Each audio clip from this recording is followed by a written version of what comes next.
My name is Hannah, and I'm 34 years old.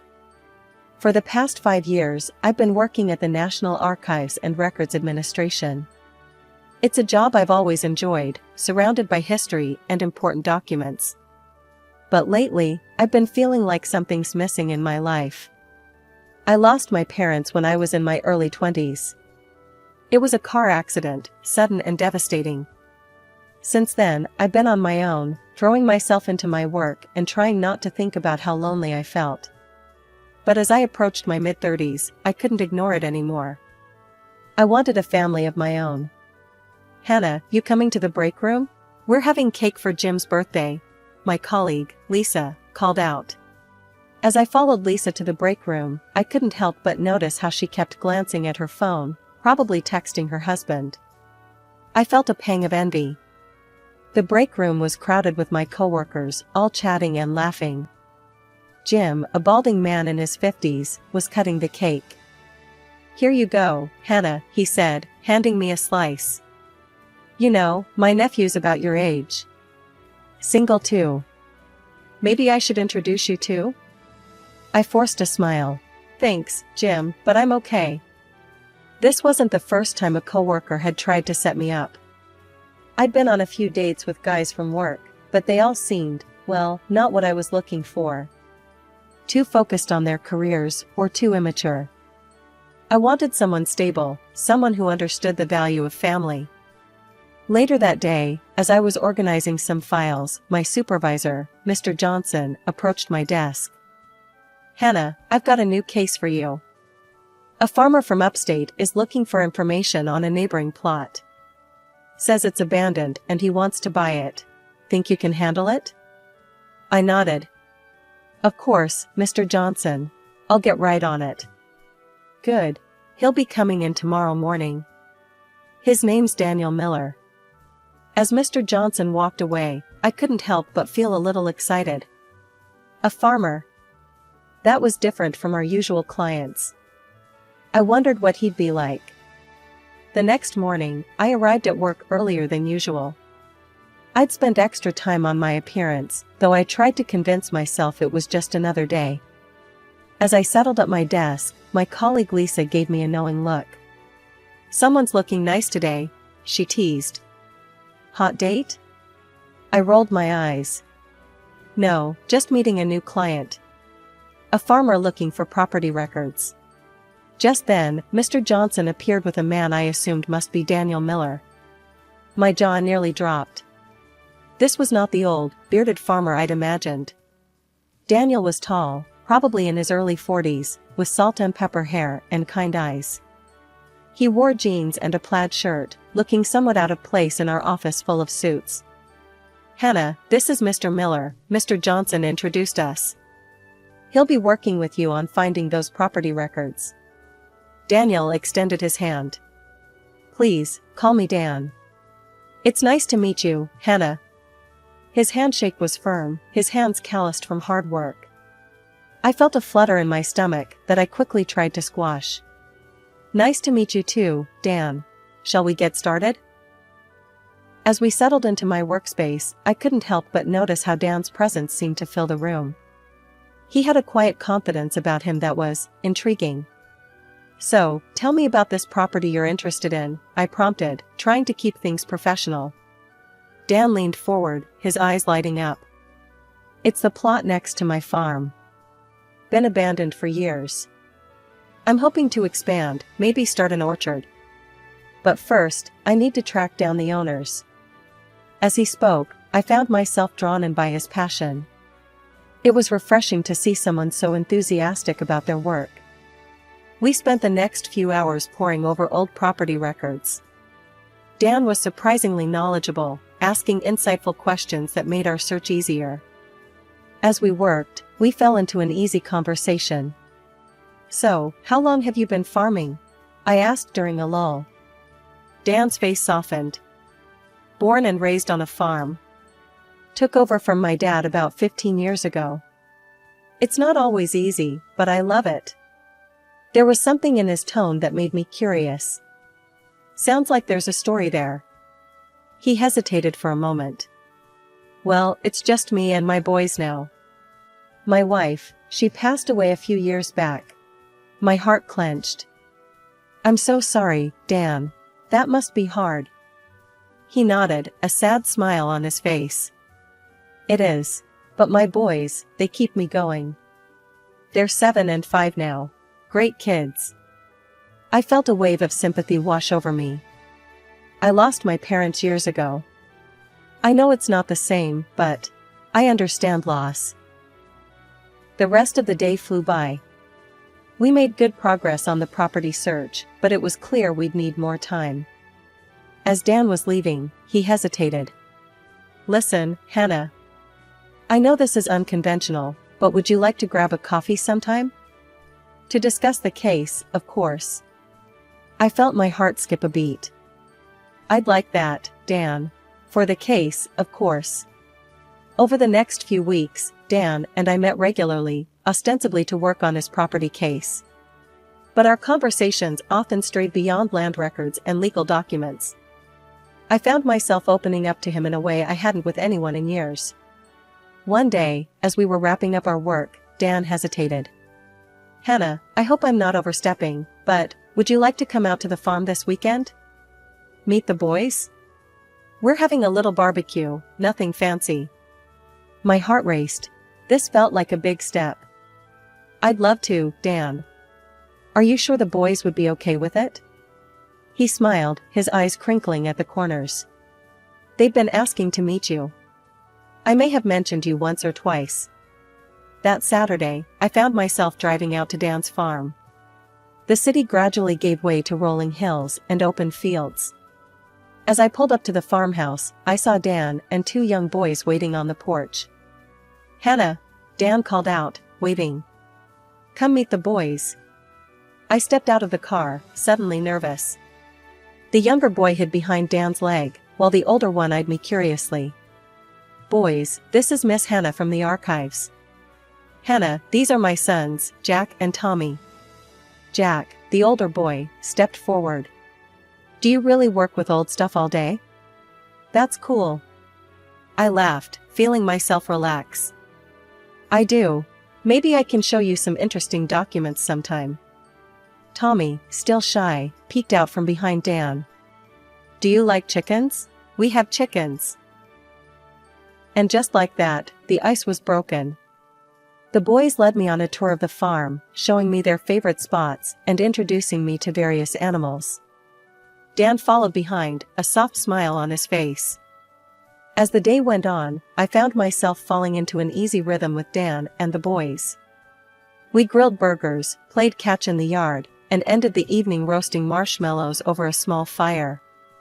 As the boys dozed off on a blanket nearby, Dan and I sat in comfortable silence, watching the stars come out.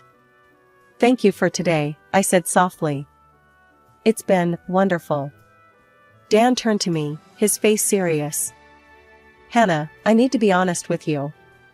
I like you. A lot. And I think you might feel the same. But I need you to understand, the boys and I, we're a package deal. It's not always easy, being a single dad and a farmer.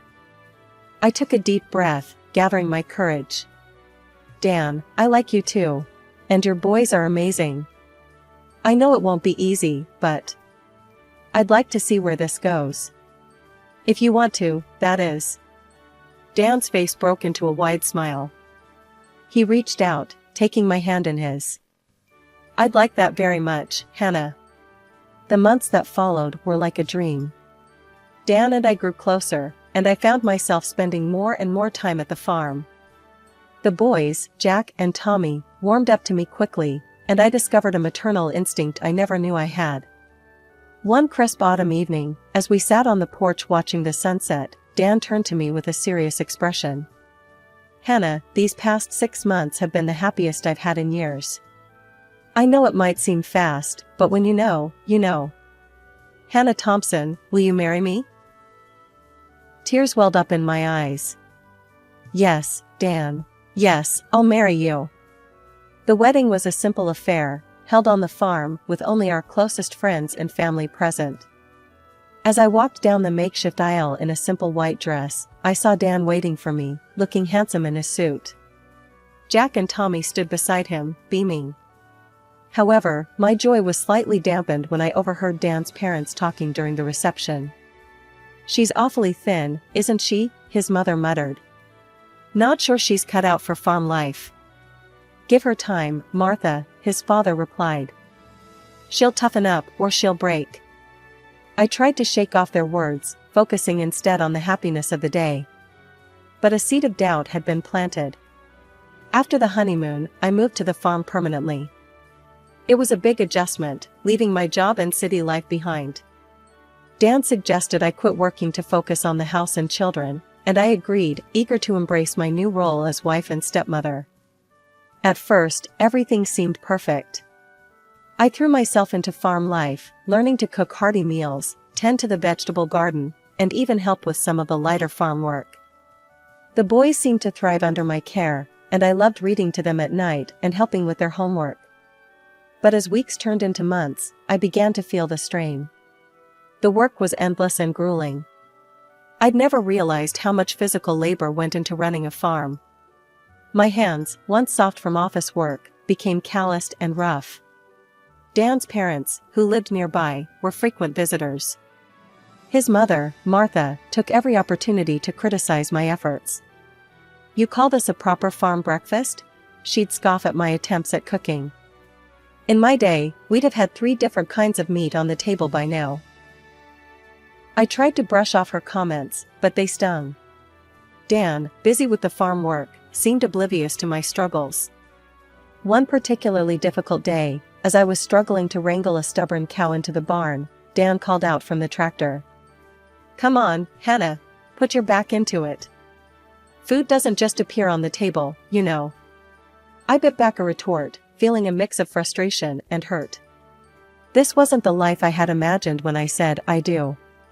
That night, as I looked at myself in the mirror, I barely recognized the woman staring back at me. I'd lost weight, my hair was a mess, and there were dark circles under my eyes. The manicured nails and styled hair of my city life seemed like a distant memory. As the months wore on, the demands of farm life began to take their toll.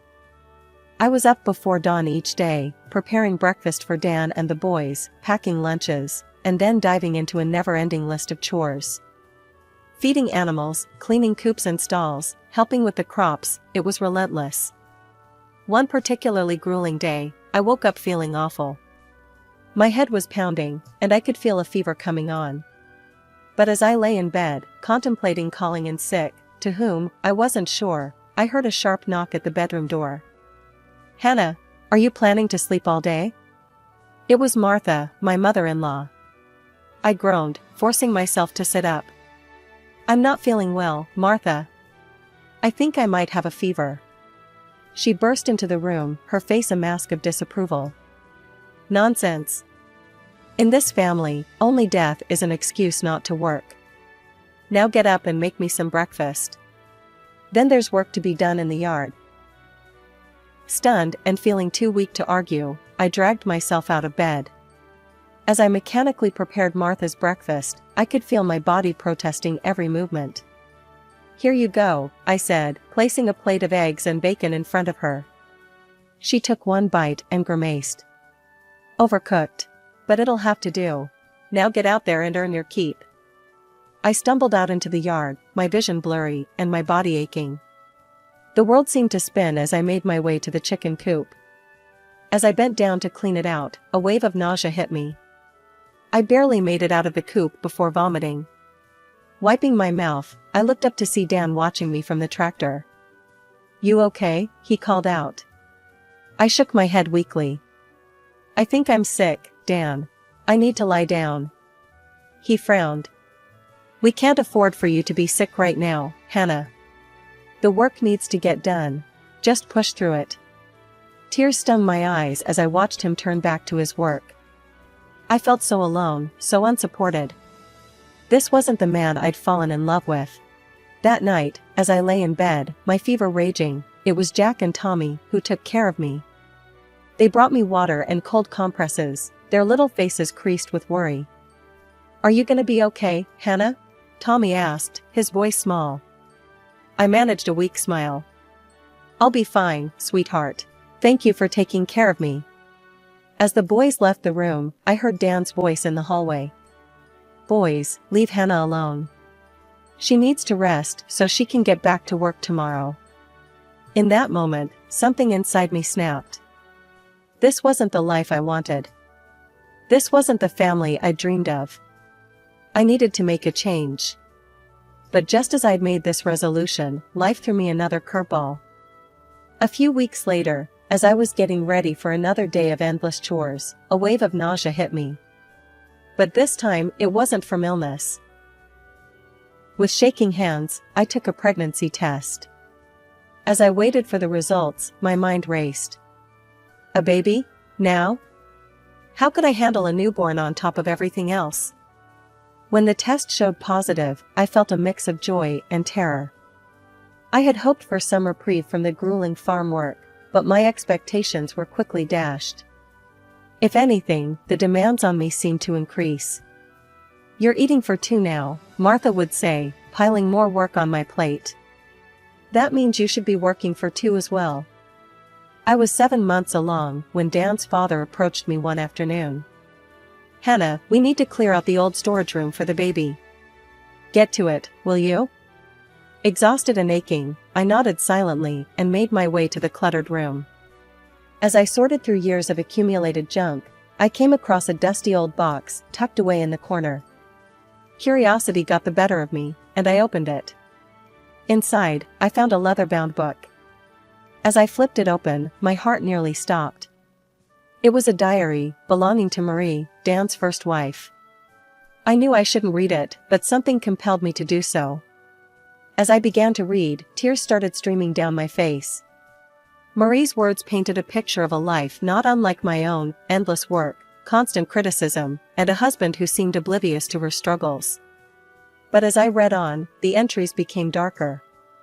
The pain is unbearable, one entry read. I begged Dan to take me to a doctor, but he says we can't afford it. His parents say I'm just being weak. But I know something is wrong. I can feel it. My hands shook as I turned the pages. The final entry made my blood run cold.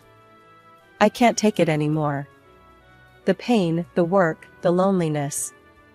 They won't let me get help, won't even buy me medicine, because it's an unnecessary expense. I'm sorry, my sweet boys, but I can't go on like this. Dan, your parents, this is on you. I hope you can live with what you've done. I closed the diary, feeling sick to my stomach. This wasn't just a diary, it was a suicide note. Marie hadn't died from an illness as I'd been told. She had taken her own life, driven to desperation by the very people I was now living with. In that moment, everything became crystal clear. The way Dan and his parents treated me, their callousness towards my health and well-being, it wasn't new. They had done this before, and it had cost a woman her life. I carefully hid the diary in my room, my mind racing. I couldn't let history repeat itself. I couldn't become another Marie. 2 months had passed since I gave birth to my daughter, Emily. The joy of motherhood was overshadowed by the relentless demands of farm life.